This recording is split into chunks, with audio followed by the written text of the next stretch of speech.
हमने गुजरात में एक छोटा सा प्रयोग किया था। सरकार में एक सीक्रेसी का स्वभाव होता है।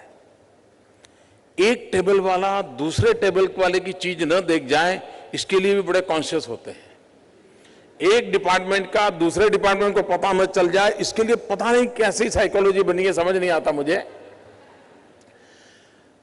हमने कहा कि भाई गुड गवर्नेंस की पहली शर्त होती है ओपननेस इन गवर्नेंस, खुलापन चाहिए।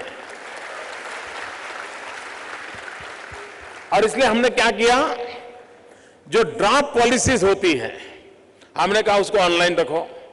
सरकार में पॉलिसी को इतना सीक्रेट रखने की फैशन है, लास्ट मोमेंट कोई बहुत बड़ा चमत्कार करने वाले उस प्रकार से ले आते हैं और चीफ मिनिस्टर बड़ी प्रेस कॉन्फ्रेंस करेगा और बड़ा तामझाम से प्रेस करेगा। यही परंपरा थी। हमने उस परंपरा को तोड़ दिया। हमने कहा ड्राफ्ट पॉलिसी को ऑनलाइन रखो और सभी स्टेक होल्डर्स को बताओ उसमें उनको क्या कहना है।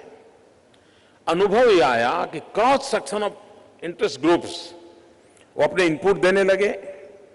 कई बार सरकार में बैठे हुए लोगों की सोच की जो मर्यादा थी वो मर्यादाओं के बाहर के विषय आने लगे और एक तरफा अगर कोई चीज जा रही है तो दूसरे ने उसको रोक लिया और बाय एंड लार्ज एक समाज का, राज्य का भला करने वाली पॉलिसीज इवॉल्व होने लगी।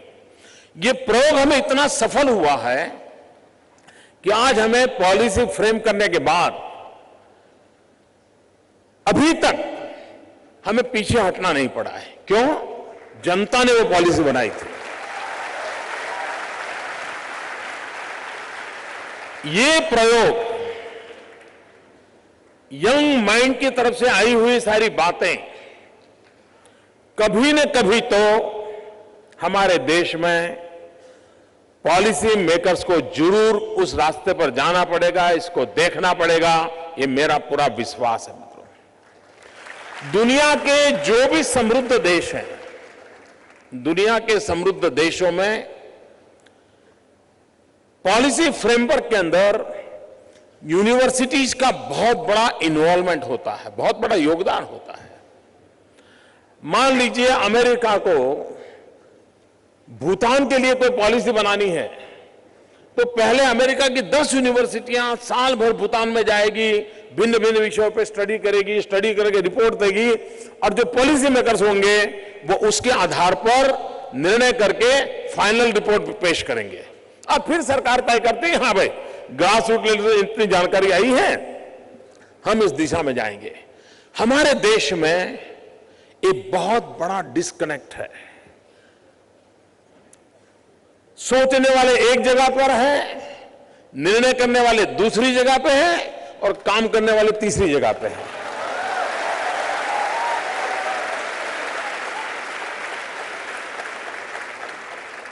इन सबको जब तक हम एक सूत्र से नहीं जोड़ते हैं, मीटिंग ऑफ माइंड्स, इस पर हमारा अगर बल नहीं है तो ये बिखराव समस्या। मैं यहां देख रहा था आपके अधिकतम प्रेजेंटेशन में ट्रांसपेरेंसी पर बल है। इसका मतलब कि हिंदुस्तान के नौजवान का मिजाज ये गफलेबाजी को सहन करने को तैयार नहीं है।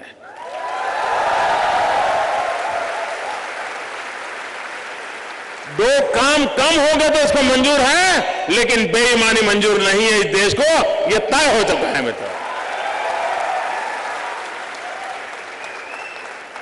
मित्रों, टेक्नोलॉजी भी ट्रांसपेरेंसी में बहुत मदद कर सकती है। मैं आपको एक उदाहरण दूं।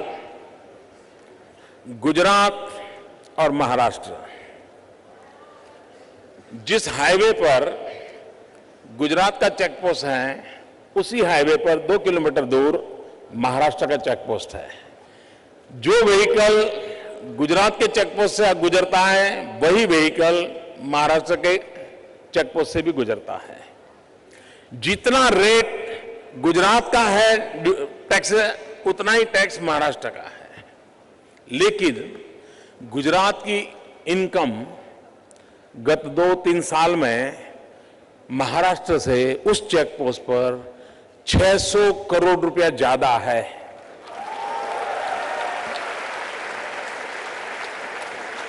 एक ही रोड, टैक्सेशन वही, व्हीकल उतने ही, लेकिन हमारी कमाई 600 करोड़ ज्यादा है। क्यों?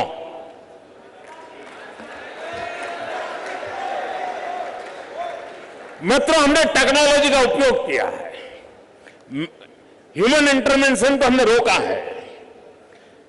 गांधीनगर में बैठ करके हम उस चेक पोस्ट को मॉनिटर कर सकते हैं, कौन आया, कौन गया, क्या चल रहा है। टेक्नोलॉजी का उपयोग ट्रांसपेरेंसी में बहुत काम आ सकता है।